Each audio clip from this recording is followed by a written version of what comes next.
రామ్నాథ్ గారు చెప్పండి, నిజంగా ఆశ్చర్యం వేస్తుంది. కోడి పందాలు, అశ్లీల నృత్యాలు, అట్లాగే దందాలు, సాల్మన్ హత్య ఇన్నుంటే వాటన్నింటినీ వదిలేసి మళ్ళీ నేర రాజకీయాలు చేయాలని చూస్తున్నారు. వైసీపీ వాళ్ళు కుట్రలు చేస్తున్నారు. ఏమిటి చంద్రబాబు గారిలో అసలు ఇక మార్పు అనేదే ఉండదా? ఏమిటి ఈ పరిస్థితి? నిజంగా వాటన్నింటినీ డైవర్ట్ చేయడం కోసం మళ్ళీ ఒక కాస్త బురదేసి ఎల్లో మీడియాలో పెద్ద ఎత్తున బ్యానర్ వేసుకుంటే జనం అంతా పిచ్చోళ్ళ కింద లెక్క. ఏంటి అసలు మీరేమనుకుంటున్నారు? ఇప్పుడు చంద్రబాబు నాయుడు గారు ఇందాక చెప్పినట్టు మీడియా బలం ఉంది, ఆయన చాలా గట్టిగా మాట్లాడతారు, రిపీటెడ్ గా మాట్లాడతారు, ఎక్కువ మీడియాలో మాట్లాడుతూ ఉంటారు. కాబట్టి నేను చెప్పేదే పబ్లిక్ లేక వెళ్తుంది అన్న ఉద్దేశంతో ఉన్నారు చంద్రబాబు నాయుడు గారు.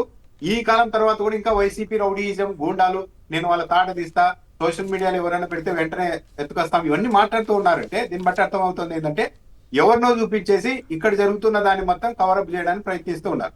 మీరు బాగా నిశ్చితంగా మనకు గమనిస్తే ఒక విషయం అర్థమవుతుంది కొమ్మినేని గారి రాష్ట్రంలో ఈ జూదాలు, ఈ బెట్టింగులు, వీటన్నింటినీ తాను ప్రసాదించిన ఒక స్వేచ్ఛగా చూపెట్టుకునే ప్రయత్నంలోని చంద్రబాబు నాయుడు గారు, తెలుగుదేశం పార్టీ వాళ్ళు వెళ్ళిపోతూ ఉన్నారు. మీరు ఇంత స్వేచ్ఛగా జూదం ఆడుకోగలిగారు, ఇంత స్వేచ్ఛగా మద్యం తాగలుగుతున్నారు, ఇంత స్వేచ్ఛగా కోడి పందాలు, బెట్టింగ్లు ఇవన్నీ ఆడగలిగారంటే ఇది రాష్ట్ర ప్రభుత్వం ప్రసాదించిన ఒక స్వేచ్ఛ అన్నట్టుగా ఒక ఇంప్రెషన్ ఇచ్చేందుకు చంద్రబాబు నాయుడు గారు ప్రయత్నిస్తున్నారు. ఇది చాలా ప్రమాదకరం. అంటే చంద్రబాబు నాయుడు గారు ఒక బాధ్యత విస్మరిస్తూ ఉన్నారు. ఒక ముఖ్యమంత్రిగా ఉన్న తాను ప్రజలు మంచి మార్గంలో ఉండేలా చూడడం కూడా తన బాధ్యత అన్నదాన్ని విస్మరించారు. సునీతా కృష్ణన్ గారు పద్మశ్రీ అవార్డు గ్రహీత, ఆమె అధికారంలోకి వచ్చిన వెంటనే చంద్రబాబు నాయుడు గారిని కూడా కలిశారు. ఆమె ట్వీట్ పెట్టారు, ఇదేంటి చంద్రబాబు నాయుడు గారు ఇంత దారుణంగా వికృతంగా తయారైపోయింది, ఆడవాళ్లతో అలా అర్ధనగ్నంగా డ్యాన్సులు వేయించడం ఏంటి, ఇవన్నీ ఏంటి, ఎక్కడికి వెళ్తుంది మీ స్టేట్, ఒకసారి మీరు కంట్రోల్ చేయండి అని పక్క రాష్ట్రానికి సంబంధించిన వాళ్ళు కూడా ట్వీట్లు పెట్టే పరిస్థితి వచ్చింది. కానీ చంద్రబాబు నాయుడు గారు ఎక్కడ స్పందించడం ఏంటంటే ఎవరి పని వాళ్ళు చేసుకుంటా అంటారు, వాళ్ళకి మనం అడ్డు వెళ్ళకూడదు, ఎవరిని సంస్కరించకూడదు, పబ్లిక్ లో మీరు ఇలా పద్ధతిగా ఉండాలని కూడా చెప్పకూడదు. అంటే పబ్లిక్ ను మొత్తం ఓటర్లుగా చూస్తున్నారే తప్పించి వాళ్ళని మనం మంచిగా ఉంచాలి అన్న ఉద్దేశంతో చంద్రబాబు నాయుడు గారు చేయడం లేదు. ఈరోజు అన్నమయ్య జిల్లాలో 2 చనిపోయారు, మరి దానికి ఎవరు బాధ్యత? ఇప్పుడు సింపుల్ ఫోరెన్సిక్ ల్యాబ్ పంపించారంటున్నారు, ఏం తెలియదు కొమ్మినేని గారు, దానికి సంబంధం లేదని రిపోర్ట్లు వస్తాయి. ఎందుకంటే గత అనుభవాలన్నీ అవే చెప్తున్నాయి. ఎక్కడా కూడా ప్రభుత్వం తప్పు జరిగితే ఇక్కడ తప్పు జరిగింది మేము సరి చేసుకుంటామని చెప్పే పరిస్థితుల్లో లేదు. ఈ లిక్కర్ కల్తీ అని కానీ, నాసిరకం అని కానీ ఆరోపణలు రావడానికి ప్రధాన బేస్ ఏంటి? Belt shop. కానీ ఆ బెల్ట్ షాపుల గురించి చంద్రబాబు నాయుడు గారు ఒక మాట మాట్లాడు. ఇప్పుడు మనం అట్లా అన్నాం అనుకోండి, ముందు మీరు రండి, మీకు ఎవరు తెలుసా, మీకు ఎవరు చెప్పాడు అని మీ మీద కేసు పెడతారు, లేదంటే నా మీద కేసు పెడతారు. అంత అధ్వానంగా అయిపోయింది పోలీస్ వ్యవస్థ. అక్కడ కోడి పందాలు అన్నీ జరుగుతూ ఉంటే వాటన్నింటినీ వదిలేసి అంత అశ్లీల నృత్యాలు జరుగుతూ ఉంటే వీళ్ళు మహిళలను ఉద్ధరిస్తున్నామని ప్రచారం చేసుకుంటే ఇంక దానికి ఏం అర్థమే ఉంటుందండి?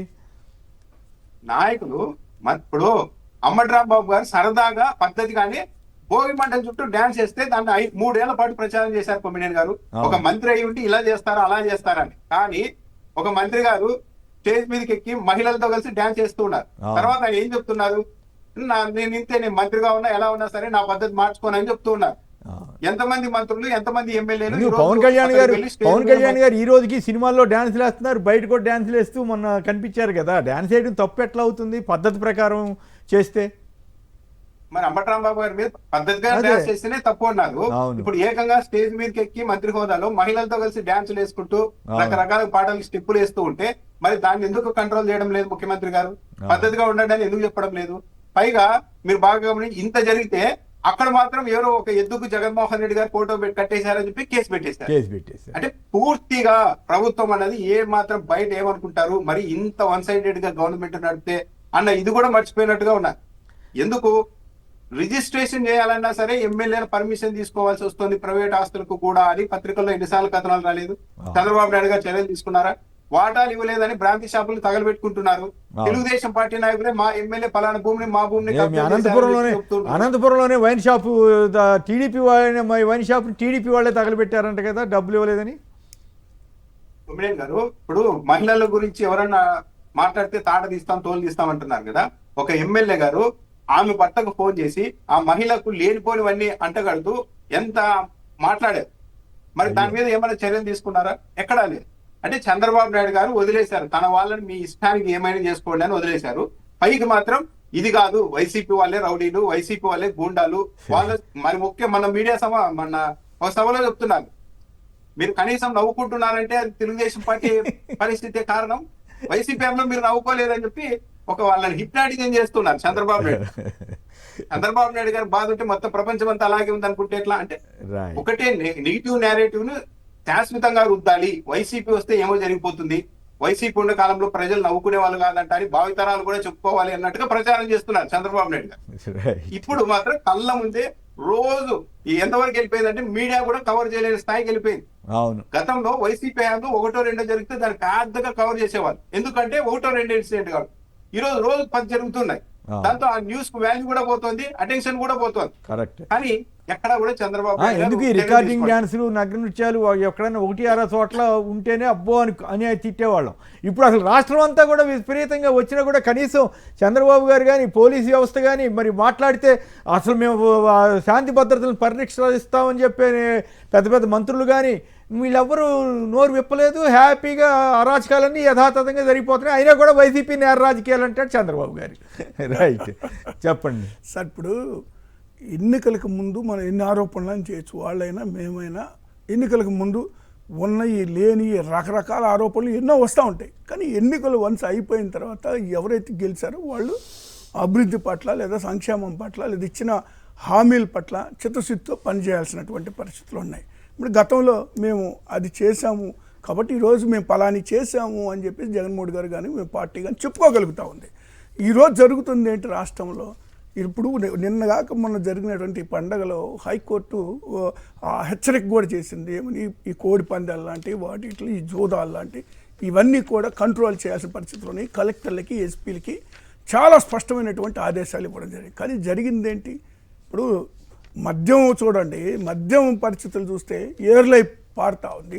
ప్రజాప్రతినిధులే మరి ఈ కోడి పందాలు వేస్తూ, ప్రజాప్రతినిధులు, ఎమ్మెల్యేలు, మంత్రులే వాటిలో అశ్లీల నృత్యాల్లో పాల్గొంటూ భయంకరమైనటువంటి పరిస్థితులు రాష్ట్రంలో మొన్నటి పండగ విషయం జరగడమే కాకుండా మరి నకిలీ మద్యం వల్ల 4 చనిపోవడాలు, అనేక మంది మరి కొన్ని ప్రాంతాల్లో జరిగినట్టు కొన్ని సంఘటనలు బయటకు కూడా రాకపోవచ్చు. మరి ఈ విధంగా చనిపోతున్నటువంటి పరిస్థితులు ఇవన్నీ వదిలేసి ఇంకా పాతపాటే వైఎస్ఆర్ కాంగ్రెస్ పార్టీ నాయకులని పార్టీ మీద మరి బురద చల్లే కార్యక్రమం తప్పితే మరి వీళ్ళు ఏం చేస్తున్నారు, ఇప్పుడు ఏం జరుగుతుంది అనేటువంటి దాని మీద అసలు ఒక సమీక్ష చేసుకుంటే లేదా ఒక ప్రజల అభిప్రాయం తీసుకుంటే తెలుస్తుంది.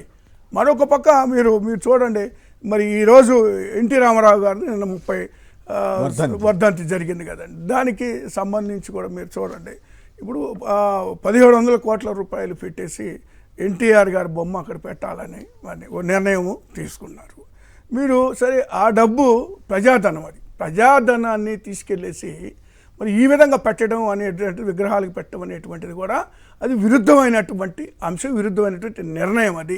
అది ఏమో హెరిటేజ్ కంపెనీ నుంచి పెట్టారా లేదా వాళ్ళ పార్టీ నిధుల నుంచి పెట్టారా? ఇప్పుడు అంతర్జాతీయంగా తెలుగుదేశం పార్టీకి సంబంధించిన మద్దతుదారులు మొన్న ఎన్నికల్లో ఏ విధంగా వచ్చేసి కోట్లాది రూపాయలు ఖర్చు పెట్టారు, ఏ విధంగా ఇక్కడికి వచ్చి పనిచేశారో వాళ్ళంతా ఇప్పుడు ఎన్టీఆర్ గారి బొమ్మకి వేయలేరండి. ఈయనకి నిజంగా వసూలు చేస్తారేమో, విరాళాలు తీసుకుంటారేమో. మరి విరాళాలు ప్రభుత్వ పరంగా జరుగుతుంది, ఇది ప్రభుత్వ పరంగా సార్. విరాళాలు అనేది వాళ్ళు వ్యక్తిగతంగా తీసుకుంటారు వాళ్ళు. అయితే జనసేన ఆయన ఎవరు వ్యతిరేకిస్తూ మాట్లాడాడు కదా, అదేనండి. ఆయన ఎవరు మురళి ఎన్టీఆర్ విగ్రహం నిర్మాణానికి జనసేన వ్యతిరేకం, మేము లేకపోతే టీడీపీని జగన్ ఆట ఆడుకుంటాడని ఆయన వ్యాఖ్యానించారు. ఈ మాట పవన్ కళ్యాణ్ గారికి అదే చెప్పాల్సింది. ఆయనేమో సార్ అంత తప్పు కాదు, బట్ ఆయన అంత విధేయంగా ఉంటే ఇటువంటి వాళ్ళు చెబితే మాత్రం ఏమో. ఆయన 15 సంవత్సరాలు పవన్ కళ్యాణ్ గారు లొంగుబాటుకి అగ్రిమెంట్ చేసుకున్నాడు, అయిపోయింది. ఆయన మాట్లాడేది 15 సంవత్సరాలు సాక్షాత్ అసెంబ్లీలోనే ప్రకటించారు. సరే, ఈ బొమ్మకి సంబంధించి లేదా ఈ బొమ్మకు సంబంధించి ఆయనకి అంత చిత్తశుద్ధి, అంత ప్రేమ ఉంటే ఈయన రాళ్ళేసినటువంటి వ్యక్తి, ఆయన మీద చెప్పులు వేసినటువంటి వ్యక్తి ఎన్టీ రామారావు గారి మీద చంద్రబాబు నాయుడు మళ్ళీ ఆయన విగ్రహం పెడతానంటాం. మళ్ళీ అది అలా ఉంటే మీరు ఇంకొక అంశం నేను మీ దృష్టికి తీసుకొస్తానండి. ఇప్పుడు ఎన్టీ రామారావు గారి మీద అంత ప్రేమ ఉంటే భారతరత్న ఈ రోజు గారు ఎందుకు తెలియదండి? చక్రం తిప్పినటువంటి వ్యక్తి ఢిల్లీలో ప్రభుత్వాలు నడిపి ఈయన మద్దతుతోటి ప్రభుత్వాలు నడుస్తున్నటువంటి సందర్భంలో ఎందుకు భారతరత్న తీసుకురాలేకపోయారు? ఈ అంబేద్కర్ గారికి భారతరత్న నేను ఇప్పించానని మాట్లాడుతున్నటువంటి వ్యక్తి మరి ఎందుకు అంబేద్కర్ విగ్రహం దగ్గర మాత్రం వెళ్ళరా? అదేండి, అంబేద్కర్ విగ్రహాన్ని నాశనం చేశారు కదండి. ఈ రోజు మరి విజయవాడ నడిబొడ్లో మరి జగన్మోహన్ రెడ్డి గారి విగ్రహం కట్టిస్తే దానికి అసలు ఈ రోజు Right. కనీసం లైట్ Okay. వేసే పరిస్థితి లేదు, Right. కనీసం అక్కడ ఉన్నటువంటి ఓకే. నీట్నెస్ ఈ గతంలో చంద్రబాబు గారు ఎన్టీఆర్ ఉద్దేశించి చేసిన వ్యాఖ్యలు ఇవన్నీ కూడా ఇప్పుడు బాగా విస్తారంగా వ్యాప్తిలోకి వచ్చాయి.